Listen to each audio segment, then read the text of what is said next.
ఒక్క ప్రమాదం ఎన్నో కుటుంబాల్లో విషాదం. ప్రైవేట్ ట్రావెల్స్ బస్సును నమ్ముకున్న 19 మంది ప్రాణాలు కోల్పోయారు. టికెట్ ధర ఎక్కువైనా భరించి వోల్వో బస్ ఎక్కారు. తమ ప్రయాణం సాఫీగా సాగిపోతుందని నమ్మారు. కానీ నిద్రలోనే కన్ను మూస్తామని వాళ్ళు ఊహించలేదు. ఈ బస్ జర్నీ తమ చివరి ప్రయాణం అవుతుందని గ్రహించలేదు.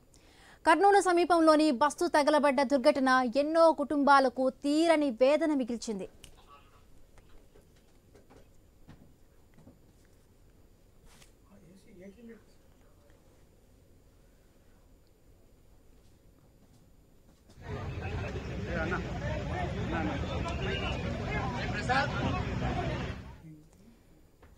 తల్లి కూతురు, భార్యాభర్త, పిల్లలు, యువత జాతీయ రహదారిపై జరిగిన ప్రమాదంలో అగ్ని కీలలు సజీవ దహనం చేశాయి. స్లీపర్ బెర్తుల్లో పడుకున్న వారు పడుకున్నట్టే కన్నుమూశారు. ఆఖరి నిమిషంలో వాళ్ళు నరకం అనుభవించారనే చెప్పాలి. పొగతో ఊపిరాడక ఉక్కిరి బిక్కిరయ్యారు. మంటలు వ్యాపించాయని తెలిసినా బయట పడలేని దుస్థితి. అద్దాలు పగలగొట్టి కిందకు దూకాలన్న ఆలోచన కూడా రాని ఆందోళన. ఎటు పోవాలో పాలుపోక తల్లడిల్లిపోయారు. తమ బెర్తుల దగ్గరే తుది శ్వాసను విడిచారు. బస్సు నిండా మాంసపు ముద్దలు, అస్థిపంజరాలు కనిపించాయి. మృతదేహాలను హాస్పిటల్ మార్చురీకి సైతం తరలించలేని విధంగా మారిపోయాయంటే మంటల సమయంలో బస్సులో ఎలాంటి పరిస్థితులు నెలకొన్నాయో అర్థం చేసుకోవచ్చు. ప్రమాదం జరిగిన చోటే ఫార్మాలిటీస్ పూర్తి చేయాల్సి వచ్చింది.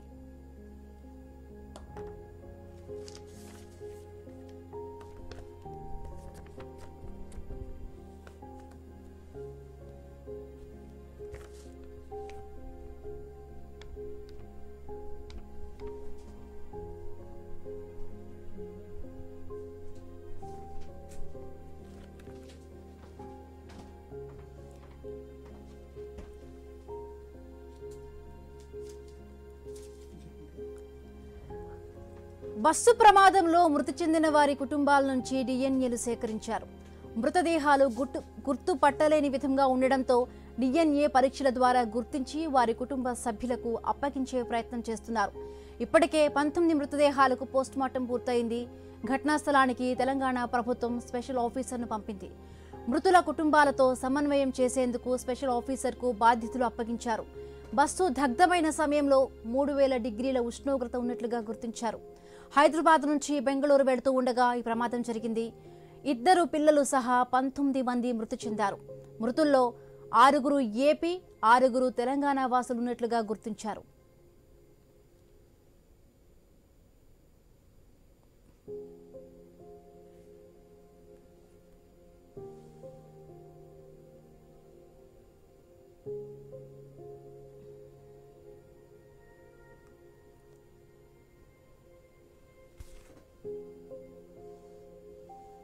ఇక ఘోరమైన బస్సు ప్రమాదం ఇది. ఇప్పటికే మృతుల కుటుంబాల నుంచి డిఎన్ఏ కూడా సేకరించినట్టుగా తెలుస్తోంది.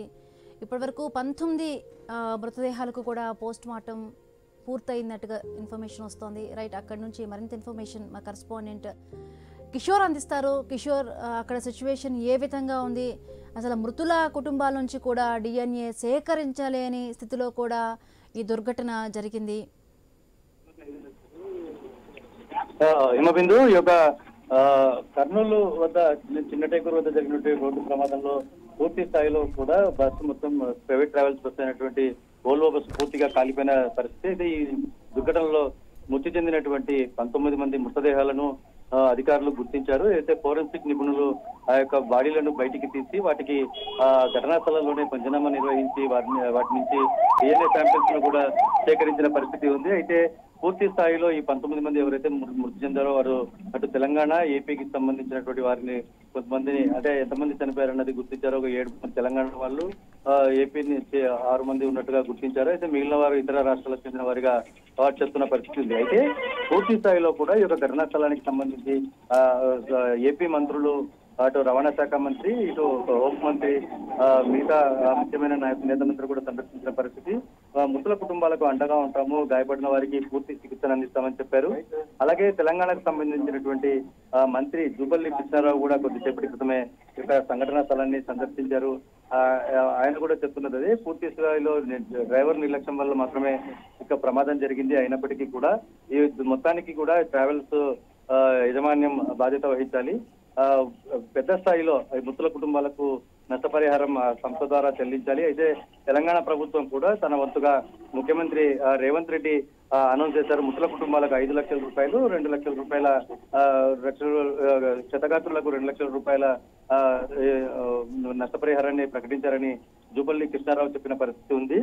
అయితే పూర్తి స్థాయిలో కూడా ఈ యొక్క బస్సు వద్ద ఏ విధంగా ప్రమాదం జరిగింది, ఎవరు ఎంతమంది లోపల ఉన్నారన్న అంశాలన్నింటినీ కూడా క్షుణ్ణంగా పరిశీలిస్తున్నారు. ఇంకా ఏమైనా ఆనవాళ్లు ఉంటాయా అన్న నేపథ్యంలో ఇంకా దర్యాప్తు కొనసాగుతుంది. ఫోరెన్సిక్ నిపుణులతో పాటు టెక్నికల్ టీమ్స్ అన్ని కూడా సంఘటన స్థలానికి చేరుకొని ఆ బస్సును పరిశీలిస్తున్న పరిస్థితులు ఇక్కడ ఉన్నాయి. అయితే పూర్తిగా కూడా చెప్తున్నది ఒకటే, ఏదైతే ఈ యొక్క బస్సు దుర్ఘటన జరిగిన నేపథ్యంలో ఆ మంటలు చెలరేయడంతో ఒకసారిగా కూడా 3000 నుంచి 4000 డిగ్రీల వేడి చెలరేగింది. దాంతో పూర్తి స్థాయిలో కూడా బస్సులో ఉన్నటువంటి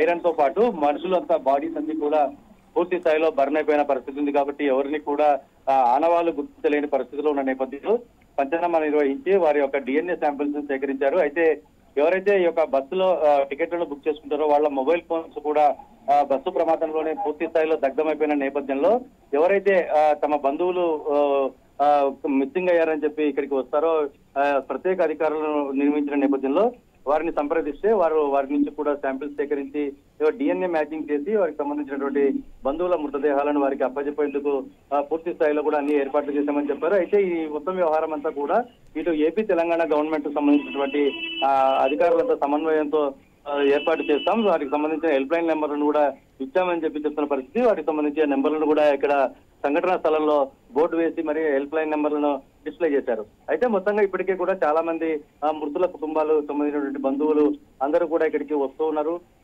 తమ ఎవరైతే ప్రయాణించినటువంటి ప్రయాణికులు బంధువులు ఉన్నారో వారు ఉన్న సీట్ నెంబర్లను వాటిని పట్టుకుని ఎంక్వైరీ చేస్తున్న పరిస్థితి కనపడుతుంది.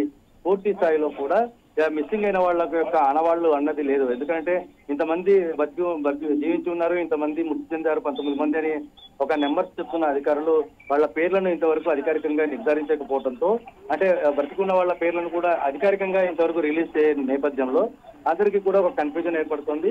అయితే ఈ యొక్క మొత్తం కన్ఫ్యూజన్ కూడా మేము ప్రత్యేక అధికారికి టోల్ ఫ్రీ అది హెల్ప్ లైన్ పెట్టి వాటి ద్వారా వారిని సమీక్షిస్తున్నాము. అందరి ఫోన్ నెంబర్లు సేకరించే ప్రయత్నం చేస్తున్నాము. కాబట్టి ఇంకా ఎవరైనా బంధువులు ఉన్నట్లయితే మమ్మల్ని సంప్రదించండి అని చెప్పి వారు చెప్తున్న పరిస్థితి ఉన్న నేపథ్యంలో వారి ఈ యొక్క బంధువులకు పూర్తి స్థాయిలో మేము మృతుల బంధువులకు అండగా నిలుస్తాం అని చెప్పి వారు చెప్తున్న పరిస్థితి. ఏదేమైనప్పటికీ కూడా ఈ యొక్క కర్నూలు బెంగళూరు జాతీయ రహదారి మీద జరిగినటువంటి యొక్క ప్రమాద ఘటన అత్యంత విషాదకరమైన ఘటనగా చెప్పుకోవచ్చు. ఈ దశాబ్ద కాలంలో ఇది గతంలో ఇటు మహబూబ్ నగర్ వద్ద అంటే కొత్తకోట వద్ద ఈ యొక్క ప్రమాదం జరిగిన నేపథ్యం, ఆ తర్వాత మళ్ళీ 10 ఏళ్ల తర్వాత ఈ యొక్క ఘటన జరగడం, ఇంత పెద్ద స్థాయిలో ఓల్వో, అవి కూడా 2 ఓల్వో బస్సులే అవటం కూడా ఇక్కడ యాదృచ్ఛికంగా మనము గమనించాల్సిన అంశాలు. అయితే ఉదయం ఎవరైతే మంత్రి మాట్లాడుతూ రవాణా శాఖ మంత్రి మాట్లాడుతూ ఆయన కూడా అన్నారు, ఓల్వో బస్సుల్లోనే ఈ యొక్క ప్రమాదాలు జరుగుతూ ఉన్నాయి, వీటికి సంబంధించి ఆ బస్సుల డిజైన్లను కూడా పరిశీలించాల్సిన అవసరం ఉంది, మరొకసారి పరిగణలోకి తీసుకోవాల్సిన అవసరం ఉంది అని చెప్పి రవాణా శాఖ మంత్రి కూడా చెప్పిన అంశం. ఏది ఏమైనప్పటికీ కూడా ఈ యొక్క ప్రమాద ఘటనకు సంబంధించి పూర్తి స్థాయి బాధ్యత ఈ యొక్క ట్రావెల్స్ యాజమాన్యమే తీసుకోవాలి. డ్రైవర్ నిర్లక్ష్యం స్పష్టంగా కనిపిస్తుంది. కాబట్టి ఈ మొత్తం వ్యవహారం అంతా కూడా ట్రావెల్స్ స్పందిస్తే కానీ మృతులకు పెద్ద ఎత్తున నష్టపరిహారం వచ్చే అవకాశం ఉంటుందని జూపల్లి కృష్ణారావు కూడా చెప్పిన పరిస్థితి అయితే.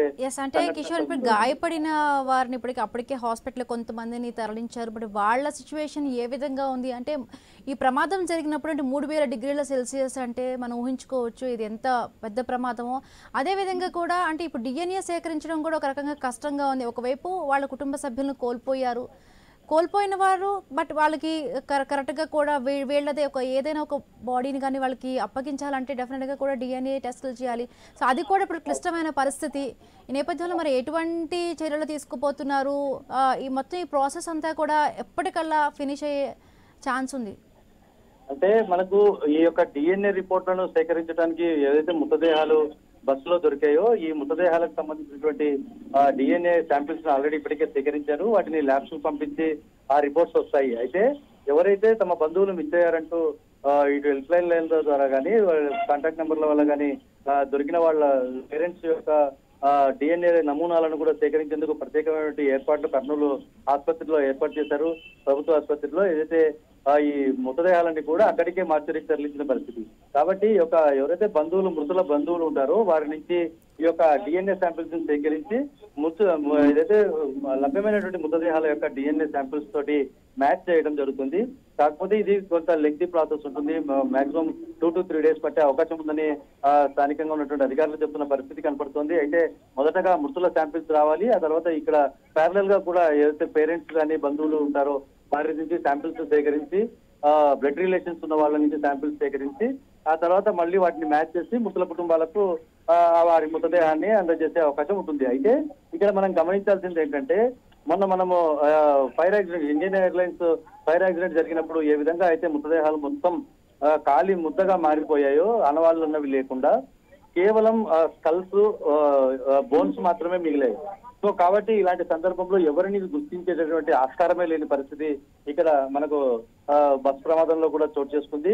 ఈ 2 సంఘటనల నేపథ్యంలో ఎలాంటి పారామీటర్స్ ను అధికారులు పాటించారో అదే పద్ధతుల్లోనే ఇటు మృతుల కుటుంబాల డిఎన్ఏ శాంపిల్స్ తో పాటు అటు మృతుల శాంపిల్స్ తీసుకుని రెండింటిని మ్యాచ్ చేస్తారు. దీని అందరికీ కొంత టైం పట్టే అవకాశం ఉంటుంది.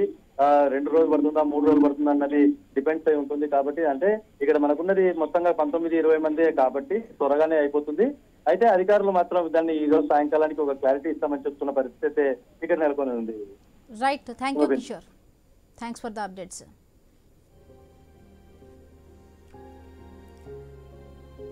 ఒక్క ప్రమాదం ఎన్నో కుటుంబాల్లో విషాదం. ప్రైవేట్ ట్రావెల్స్ బస్సును నమ్ముకున్న 19 మంది ప్రాణాలు కోల్పోయారు.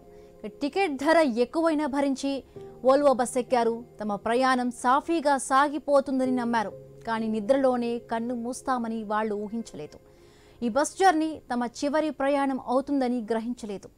కర్నూలు సమీపంలో బస్సు తగలబడిన దుర్ఘటన ఎన్నో కుటుంబాలకు తీరని వేదన మిగిల్చింది.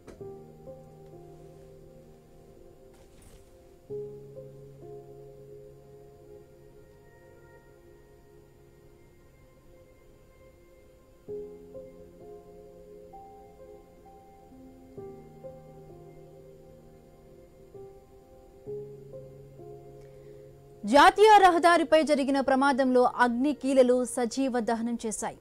స్లీపర్ బెర్తుల్లో పడుకున్న వారు పడుకున్నట్టే కన్నుమూశారు.